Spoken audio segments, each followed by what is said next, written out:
And herewith, a very warm welcome to our, I don't know how many, I think 7th or 8th Ask Me Anything with Joep de Jong on Appreciative Inquiry and Leadership. Very glad to have you two gentlemen, and of course you, dear Joep, with us tonight. And maybe here I give you the word to just briefly say hello as well. Like right now? Like right now. Like right. Well, also on my behalf, so towards the end of the year, I would say this, to me, it feels like a very special AMA call, even though we have no clue what the content will be yet. But towards the end of the year, I mean, 2 more days or 3 more days, and then we'll enter 2024. What a special place, and great to see the 3 of you on this call. Wonderful.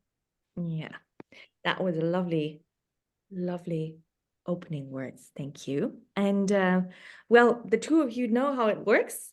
You bring along your questions or something, a case that you want to talk about with regards to either appreciative inquiry or leadership or beyond, whatever Joep is ready to answer.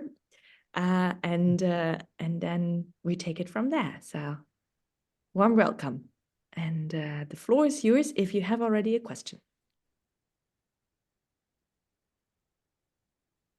Well, Sami, I'm sorry that I just ask and kind of interrupt the process, and would like to say hello. I don't know how you come into this round, and it's just a privilege to be with you and together with you and Vera. This first of all, and I have a question actually. When we met in 2019 in Nice, and when Vera and I believe Gertrude actually jumped out of the session you gave together with Miriam, yeah, on a session Appreciative Inquiry Network in Europe. yeah. I believe the initiative was then actually both Vera, whom I didn't know at this time. I met you for the first time just on the terrace, actually in a marvelous sunshine, and these ladies said, well, we have to create something. If we could come back to this moment and say, would it be now that is necessary to have the European network reinitiated, energized, where could we go on to have further contributions to a world which is extremely challenging? And I know that in the meantime, I recall a conversation Joep and Gertrude and I had when we were talking about schools, especially. And I would love to actually take the opportunity to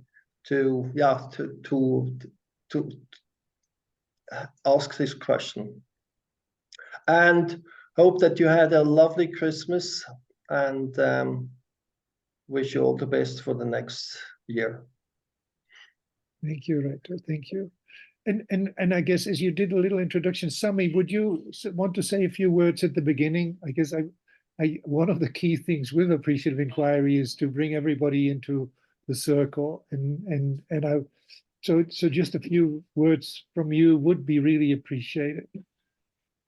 Thank you, Joep. Well, thank you, Reto, for starting as well, greeting me. I am actually a public health consultant by training, with the wide interest in leadership, training and development facilitation. My aim is actually to make future workplace better, as well, healthier, enhance well-being, promote well-being, and making the workplaces health promoting place for the employee. And to achieve this goal, I have to use different tools. And I found out about Appreciative Inquiry, that it is a very effective tools, and it has been shown with evidence-based, so that I hope to actually learn and develop my skills to use AI to promote health at workplace, because some organization may already have the or achieved a good standard of well-being, and they have got only some issues which actually need to be dealt with to make a very successful, healthy organization. And where are you located, if I may? Saudi Arabia. Saudi Riyadh. Arabia. Oh, wow. And I'm eager to know, how did you come to this circle? I actually saw Vera LinkedIn profile, and she mentioned the network in her profile. Then I connect with her. She invited me to about probably more than 6 months, or could be 9 months ago, beginning of 2023. Oh, great. And enjoyed it since then. Lovely. This was a great step. Yes, thank you. All right. So thank you, Sami. Thank you, Reto, for your introductions. And I guess so your question, Reto, was, if I reflect back on 2019 and we would be able to revisit or redo the future of the European or the network, the AI Europe network again, what is my reflection and what would we do different? Was that in essence your question? Or Yes, yes. okay. I guess Or in addition to. or in addition to, what I find with these networks is that they appear to work as long as there is a shared interest.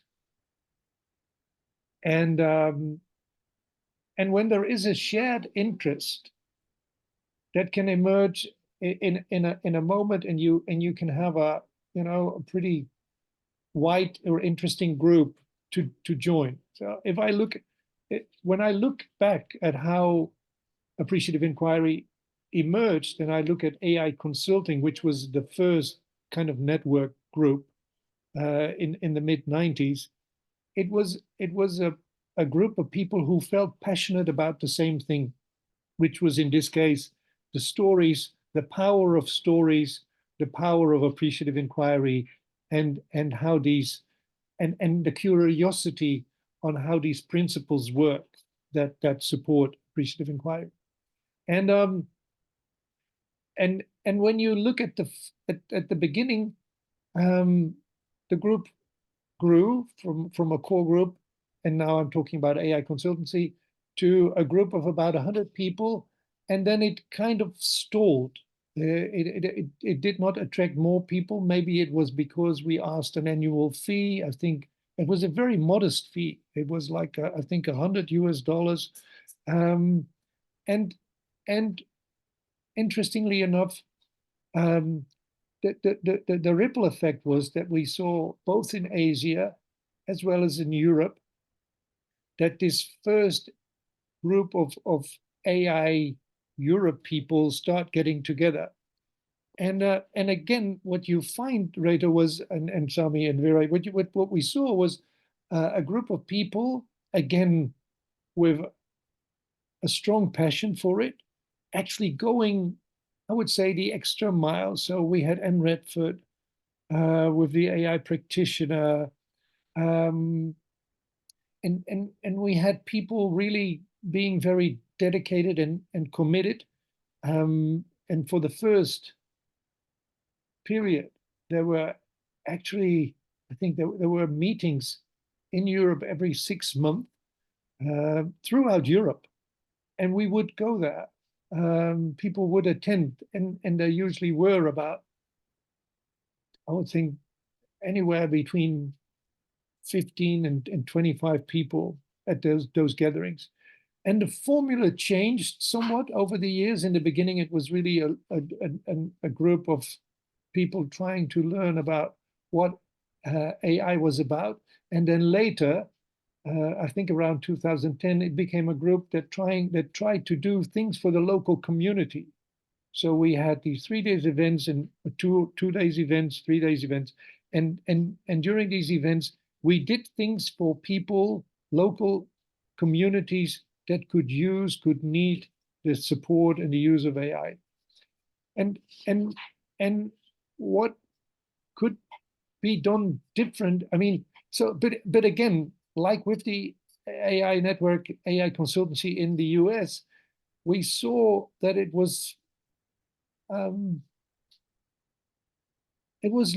think maybe the most honest thing I can say is that it was losing energy, and the laws of energy made that less people came. I know that people like Bernard and Fernando said, well, you know, there's nothing new really, so why would we join again and again? And things really started to almost to diminish. One of my concerns, and you know, what could be done differently if I would revisit it, I think that one of the and let me just bluntly call it failures, because even within AI, we appreciate the failures, but there are failures as well. And one of the failures is that we apparently were not attractive to the young people, the next generation. I mean, I always feel blessed that we got people like Vera to join us, and in my case also people like John Cookert, who I shared about last time with the ESCP, the Berlin University. But the AI network has been pretty bad at finding new people, regenerating itself. So we find people who are successful applying it, I said, with love and with care. But the network in the US was, you know, it became a group of elders, very nice and very beautiful, and people did a lot of good.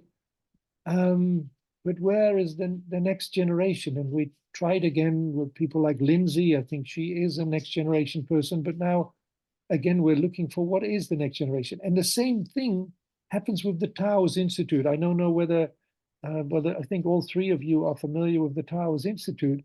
And we did an AI process last year. And one of the things was that it's been great what people like Ken Gergen has been doing, and Sheila McNamee, and many others.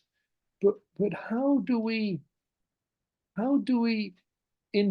engage you know, people? And I guess when we had Nice,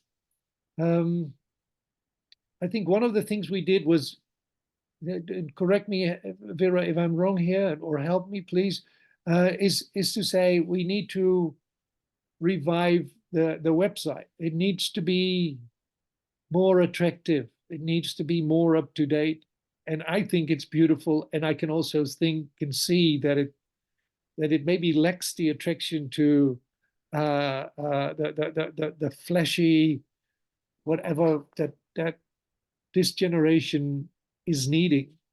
And we so together with Miriam and a few others, and I guess Vera did play an active role here, We tried to revive the meetings. We did have the meeting a year and a half ago in the Netherlands, and then a few months later in Barcelona. So, Rita, yeah, your question, I guess what I would do differently is I would get this sounds a bit silly. I would get a dozen Viras, or at least I would get a dozen young people. I mean, and I did this when I became CEO at Van Harte and Linksma. I did bring in students from different universities and say, I'll buy you a lunch. I'll give you an insight in what happens in a company, but you need to tell me what would make it attractive for you to work here, and what would we need to do to stay alive. So my thing is that I do feel that we missed out on making appreciative inquiry attractive and appealing to the younger generation. Vera, I don't know if you want to add something, or because you are this next generation, and I have been actively trying to involve you as much as I could. But I'd like to hear your take on this as well. Happy to do that. And then I'm curious what the reflection is of Sami as well, because whether this is relevant, whether he finds anything that is kind of interesting for him or rings a bell or a follow-up question or something like that. And then I would like to ask the same question to Reto. So yes, I do. Don't know whether it's a failure, but I think there is a pitfall in a certain reading of appreciative inquiry. And that is, we are very much into stories and honoring what is, right? Honoring the old stories, honoring those storytellers that have been there from the very first time. And that is very beautiful, and one superpower of AI that is just one superpower of AI. However, if you keep on bringing all voices into the room, you might miss the point where you have to make a decision. And if you are denying hierarchy, which sometimes happens in AI groups, not in all AI groups, but in some AI groups, you do not yet kind of, you neglect, and then you try maybe to find democratic ways or sociocratic ways or whatnot. These processes can take endless times. And if one thing is becoming shorter and shorter with younger generations, it's their patience with regards to these kinds of decision-making patterns. Then they make their own decisions. They just leave.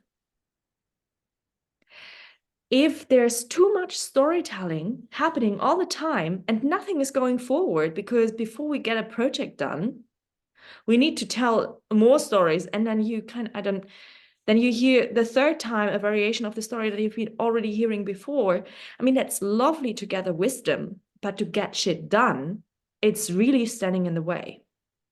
Their AI doesn't have to, but can have a pitfall, and especially not per se AI as a methodology, but as a way of seeing the world and acting in the world exclusively. So if you cannot combine it with maybe something which some people who feel attracted to AI really are tired of in the capitalistic kind of shark-like world, which is this harsh, sometimes even aggressive, cutting off and making decisions, even though it hurts.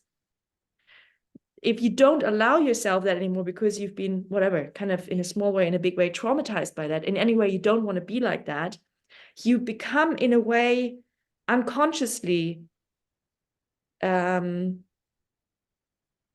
exclusive in your own way, or brutal in your own way, by repeating over and over stories that are not relevant anymore for other people who are not belonging to that inner circle. So, and I think that's not just with AI that way. I hear it from other groups as well, which are in a way, which have been doing this evolution from shark-like capitalist, whatever, we are only measuring and blah, blah, blah, this cold stuff. They are including this feeling, sensing, intuition part, storytelling part, wisdom part, but they find it very hard to make just downright decisions and get shit done. Mhm. And but I'm in a way, you know,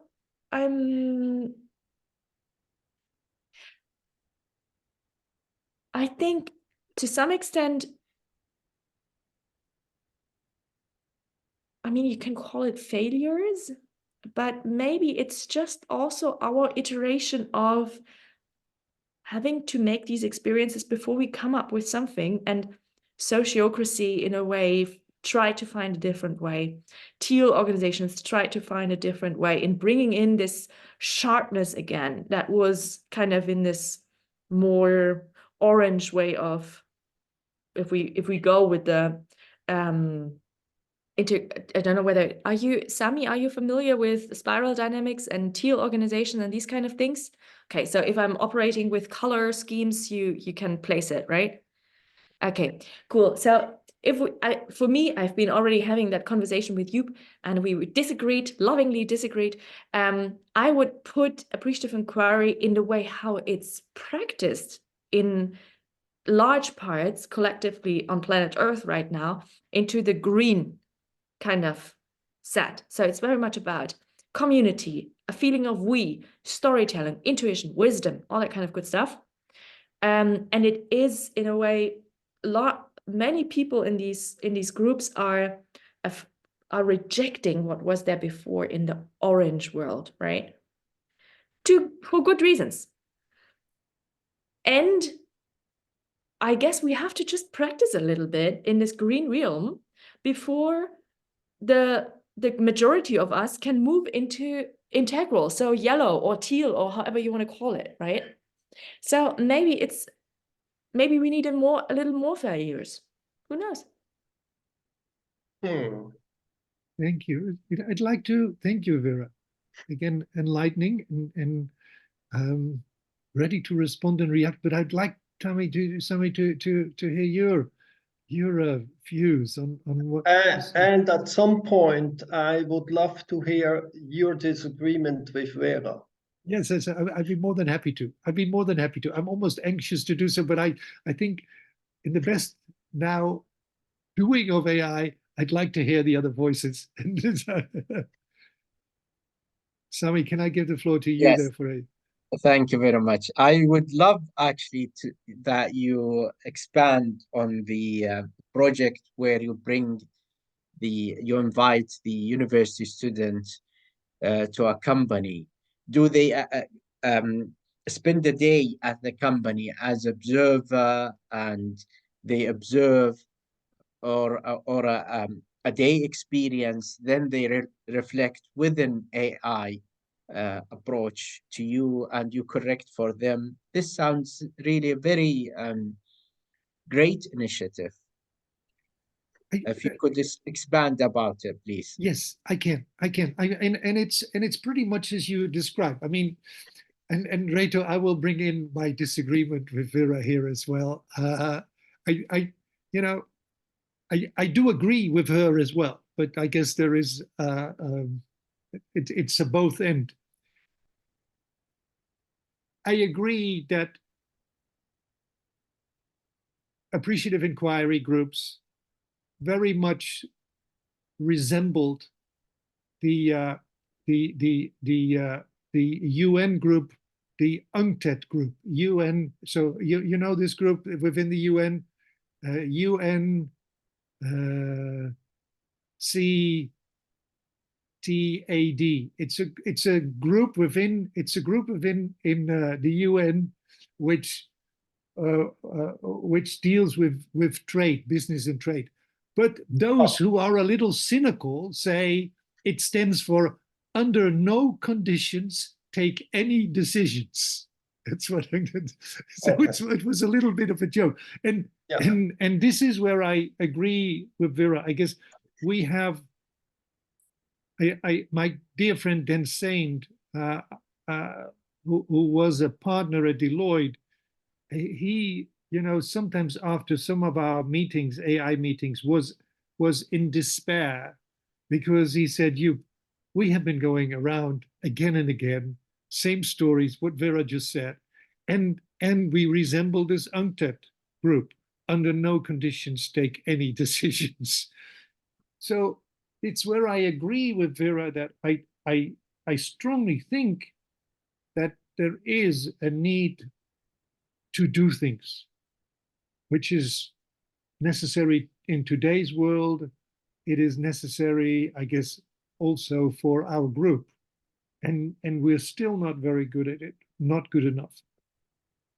And as I have been believe in putting your money where your mouth is, and this some also leads into what I did with the students, and I'll elaborate a little bit on that.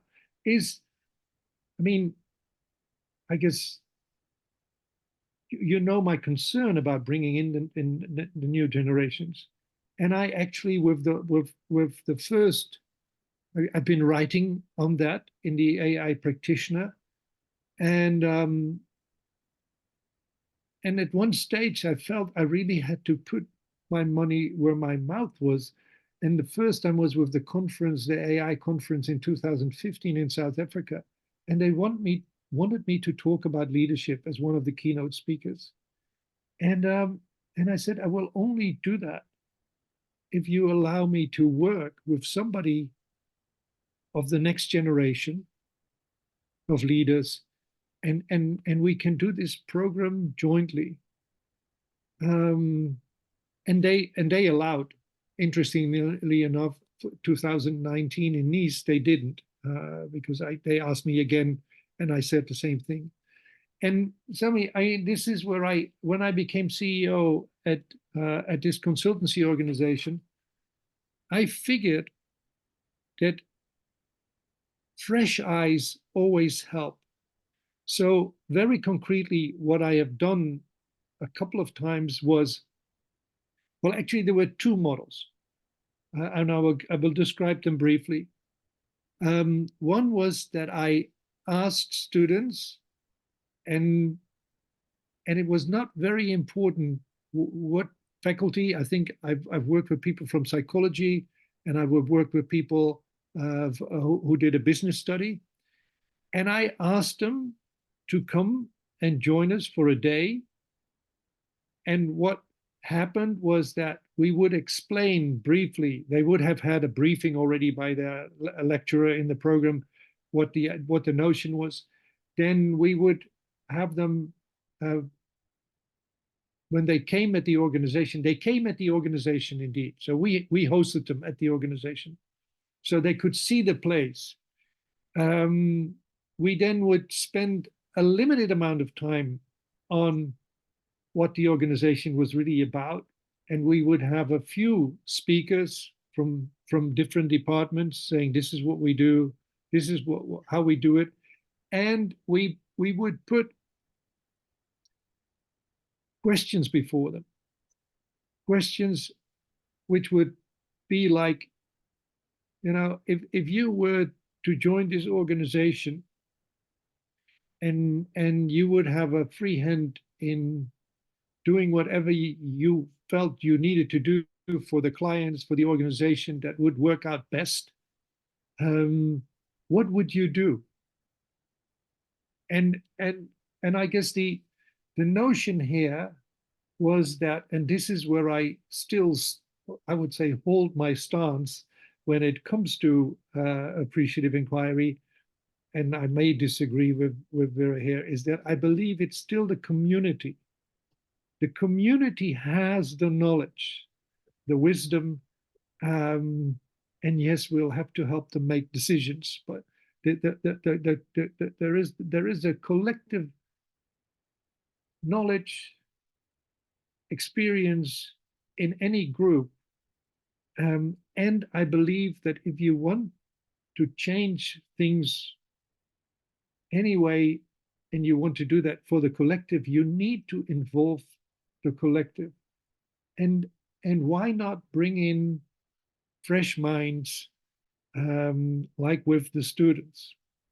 And so the one model, Sami, is that we that I brought in students for a day, also sometimes for half a day, would share them briefly what was happening. We would pose them, present them with one or two key questions about, and it was basically about how could we be successful, or what would you do when you would be running this organization, what with your brief observations. We did not let them make complete analysis, but it was just brief observations and some of the stories. What would you then do? So that is one. The other thing that I have done for a couple of years, and later I became involved with them, was working with students from the American University, and Vera can share a little bit about that as well, because she was involved in one or two of those rounds as well. The American University, they stopped the program. Case Western is still doing something similar, and I'm now every once in a while like a sounding board to them.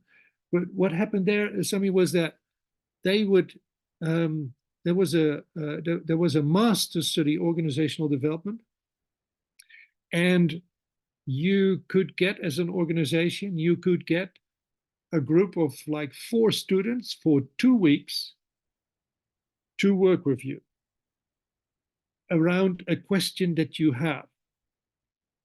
And I thought that those were really, well, I would say, brilliant minds. And they, I guess the good thing about it is that they felt respect for the organization. I always felt respect, but they were also, very much aware of what they needed to do in just 2 weeks.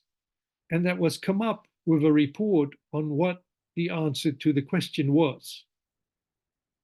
And that was, as said, I've done that several times. I've also done that with other universities. I mean, that they went to other universities, and I'm always surprised by, I would say, how sharp and how brilliant these people were, and also critical. And we did that from what was called both these events, so the ones with the students that came for half a day to a day, and the model where they came for 2 weeks. We always did that from what was called the appreciative stance. And so I don't know if this addresses somewhat of your question on how I did that. Yes, sure. And it sounds familiar within the practice of universities, at least British universities, where I actually gained most of my postgraduate studies, that they do have placement over 2 weeks, where the postgraduate students attend at organization. And then at the end, they submit a report or a project, mini project about their experience, and reflect on their time within the organization. Yeah, and when I did the half day to the day, it was really like in a day, it was like a pressure cooker. I mean, Vera would have loved it because you needed to do something and produce something in a day. So by the end of the day, they would have some recommendations to us at the end of the day, which was lovely. It really was lovely and very fresh. Yeah. So Reto, and as said, my agreement with Vera is that there is really a call for action in today's world. And at Appreciative Inquiry, it's sometimes there is this strange contradiction that telling stories, it looks like telling stories may slow down things. I think if you do it well, it actually will increase speed. Is like not repeating the same stories all the time. And I guess one of the consequences of hearing all the voices and telling the stories is that you do not reach decisions, and you lose traction, you lose speed. This is where I really agree.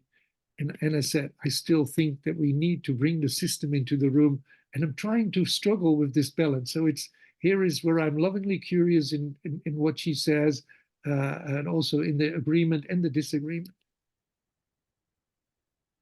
Does this provide any guidance for you, Reto, or does it? Yes, it does. It does, and I mean, yeah, and it's a point of self-reflection as well. So what I hear, of course, is the broader picture. Vera, you designed with the integral philosophy.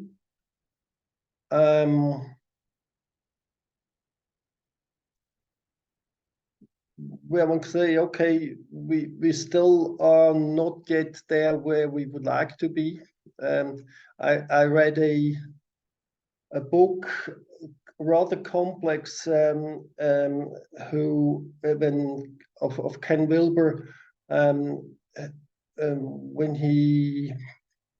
when Trump got the government, he wrote a booklet on what happened in the United States, and I believe his reference basically was that the 1960s of both in Europe and the US were not yet digested in a way that there was growth in it. This just one remark. The second, with regard to what you said, with regard to connectivity, what keeps me in touch with you is a wonderful sense of love to you, Joep, and to Vera, and the enrichment which every minute I share with you is full of gold and love and excitement, so that I'm always looking forward to hearing you and being in touch with you. And when Sami got in connection with Vera, she I believe the same happened. There was attraction, and that you Sami are now in this circle.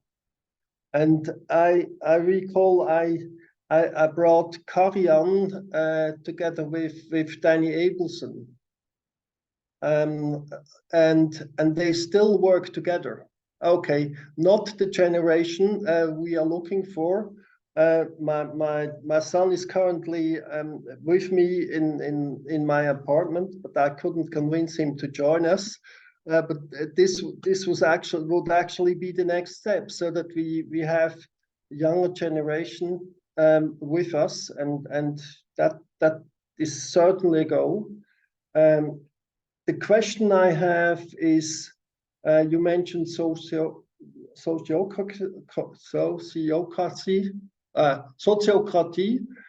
Sorry,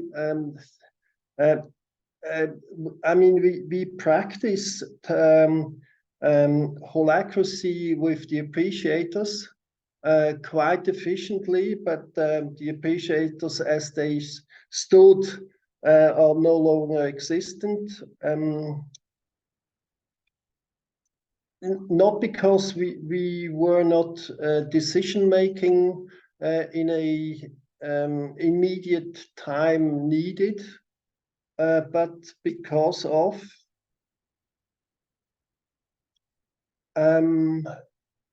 I believe psychotherapy lacking.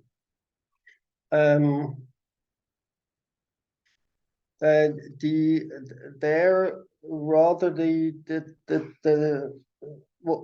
I sensed, and I was privileged in growing up in a household which wasn't affected by World War II, but as I believe it was in this direction, in the DNA of the Second World War, and in the German population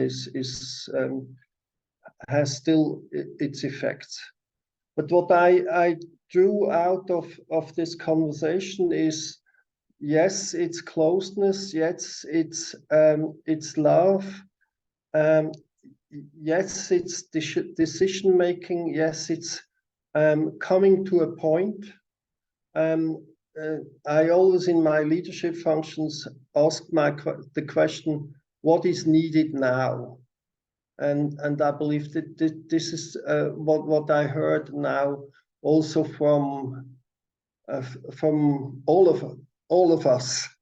And the idea that we probably place a 2-week experience group and say, okay, why don't we put all the thoughts together and say, do we have a group of people now with the Appreciative Inquiry people who come up with a concept to make Appreciative Inquiry still growing? So is the question, I'm trying to rephrase, is the question on how can we grow Appreciative Inquiry still today? Is that what you are asking, basically? Yes, and working in every direction further. I mean, a more immediate question could be, Sami, what is your most crucial question now where we, for instance, could contribute as Appreciative Inquiry people? Okay, I would like to, now it's becoming a little bit into I know. Well, I would like you to find one question that we can work on. Otherwise, it becomes too big. Lovely, Vera. I'm expanding quite often, and people tell me that. Thank you for moderating. So the immediate question is to Sami or is to you? It is actually both. No. No, okay, good. So to Sami. To Sami. All right. I think from day one when I joined the Ask Me Anything, I remember vividly that my question or my concern, how can we convince business leader that AI will actually be a very good case that they should invest into implementing AI in their organization. And most of the discussion actually, Joep elaborated and expand on this concern. He mentioned to me that there is different case studies which has been published from many years ago, bringing evidence that AI works and it makes the business very effective, highly productive, and it will actually give insight for future as well. Even though it happened in the past, it still has got some insights. But I agree with you that AI need to be regenerated. For instance, it just occurred to me, yes, it does need to be regenerated. Why not AI practitioner? Why not they actually utilize and use artificial intelligence to guide them to analyze uh, any nominated organization or business, how that business can act, how you can fit the information, then the outcome would come from the chat GPT, for instance. I would love actually to see this model implemented by AI expert who knows exactly what is um, the chat GPT, and they practice with the chat GPT. I would love actually to see this and to get something documented and published and made available to anyone interested in AI. Sami, let me So, immediately react and respond to that. Like we're gonna, your wish is going to be fulfilled, as they say. In around the middle of next year, two of my dear colleagues will publish an AI practitioner. You know the journal AI practitioner? Or otherwise we can send you the link on appreciative inquiry and artificial intelligence, AI. I've been even asked, and I'm kind of reluctant because I know quite a bit about appreciative inquiry, but they accuse me that I might know something about artificial intelligence as well. So I've been asked to contribute to it, and I may do that. The interesting thing, and thank you for linking back to what I said earlier. So your wish will be fulfilled. There will be a publication. I think it's going to be close to 100-page publication on appreciative inquiry and artificial intelligence around the middle of next year, because I fully with you that it's most interesting, it's most intriguing. Will Chat GPT, I mean, how will it work with AI? I mean, it's still a realm that's so new. The one thing that, and this is where I said I was it was good to hear you referring back to the one of the first Ask Me Anything calls where I referred to the case studies. I mean, the interesting thing, even with the notion of appreciative artificial intelligence, even with the notion that we need to do more. I'm not saying necessarily talk less, but I would have to think about that. Maybe I'm trying to shut up more myself, but that's an interesting thing. But right now I am at a farm of my nephew. This is where I'm calling from. And I remember that when I started my career in teaching in the very early days, there was a big poster on the wall and it says, cows produce more milk when they feel okay. And the interesting thing with humans, and by the way, animals, that we all perform better when we feel okay. It does not mean that we should not be challenged, that we should not be called to action. There is, I'm reading now a book on conflict and I find it fascinating. And for a lover of AI, I think, and I can see all kinds of links, how it might help and how it is good. But the underlying thing is that we produce better results when people feel engaged, feel committed, and feel valued and honored. I mean, this is what I in these days call it. If you approach others, if people feel that they're being approached by this notion of what I call being lovingly curious. And that's kind of a fundament. This is very interesting, Vera. Maybe you shared this document with some of us the other day about her name was Hazel, And she has this model. She has a model which consists of 4 layers, already developed quite a few years ago. And she said the interesting thing is that most of the things we judge are judged by the top 2 layers, and the top 2 layers are just the economic factors. And it's an hour-long interview, but it's nice. It's really nice. And the bottom 2 layers of the cake that she says are the ones that deal with, I would say, human interaction, with relationship, with Reto, you used the word love. I think indeed you can say the word love.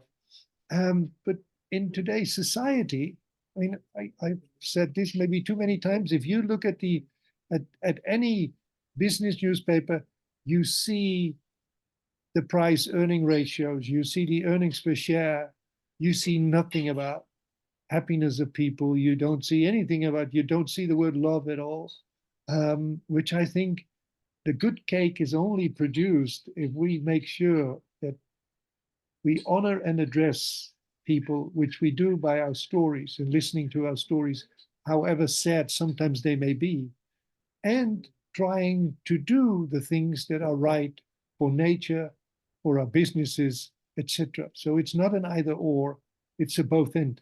AI is not only green or yellow, but it's also red and blue. And it's trying to appreciate everything, which is challenging. I mean, I agree. I have a challenge there as well. I've been trying to apply that, and quite successfully. And when I refer to business cases like Bob Stiller of Green Mountain Coffee, he is just doing that. He's combining those various elements and running a highly effective business. So is Lyle Clark of Clark Industries. And so it's trying to find the right mix, which is always a challenge. Yeah. All right, gentlemen, we have about 5 minutes to go. I would like to come back to one thing which addresses, I think, Sami's question, and to some extent also Rita's question, as they were connected, before we check out. You actually said, Reto, that you're coming to this call here today, and you came to the earlier European AI gatherings and what we initiated, Gertrude and I there, because you felt attraction, right? Mhm. Yeah. And Sami, in a way, said the same. And he was curious about how can we get more people to find AI, work with AI, leaders to incorporate AI, embrace AI, all the kinds of things. And I think it's tempting sometimes to push for things if we think that would be so much better for other people. It would be so good if they would use AI. Please make them use. And then we push.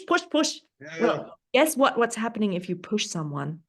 Either they Yes. pull over or they push back with what they think is important. Yeah. You just gave, in a way, your own answer to your own question. You have to pull them. And you pull them by doing what is close to your heart and telling it to the world and see who's coming. And maybe not the people that you thought of will come, but other people will come. And maybe in a year or 10 years or Maybe in a 20 year, years. 10 years, and maybe in the meanwhile, you thought like, this is what I originally wanted to do. It was just that I thought that I wanted to do that, but it's actually this what I want to do. This is so much better. And then it becomes more and more and more. And there are people coming up, children showing off in the background. I can see it clearly. Yeah. and finally they made it. And finally the young generation was just coming. already said it years ago. Wasn't I right? And if you can learn to kind of bite on your tongue when you're just thinking that and say like, thank goodness they found it. Thank goodness. Their own way. Then you made a good job, I think. All right. 2 minutes to 7, gentlemen. What are we're going to make 1 minute of silence before. We just had, I don't know whether it's relevant for you, Sami, but we had just a Christmas celebration here. That's what a lot of us, not all of us, do in Europe. And it has a lot to do with becoming silent and loving and all kinds of good stuff. And therefore, I invite you to just for 1 minute, become silent and just see from all the many words that we've been speaking over the past hour, what kind of sinks down on the ground and makes an impact with you. Just a few words. 1 minute of silence starting now.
Das glaube ich für.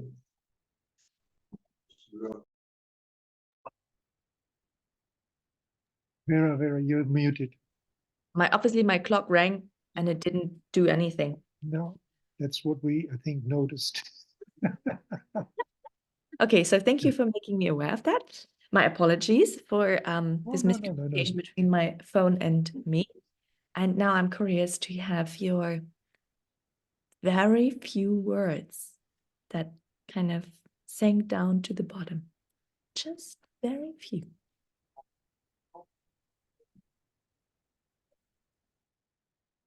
Richness and privilege. And thank you. Warm and insightful. Wish you a happy new year. Mm.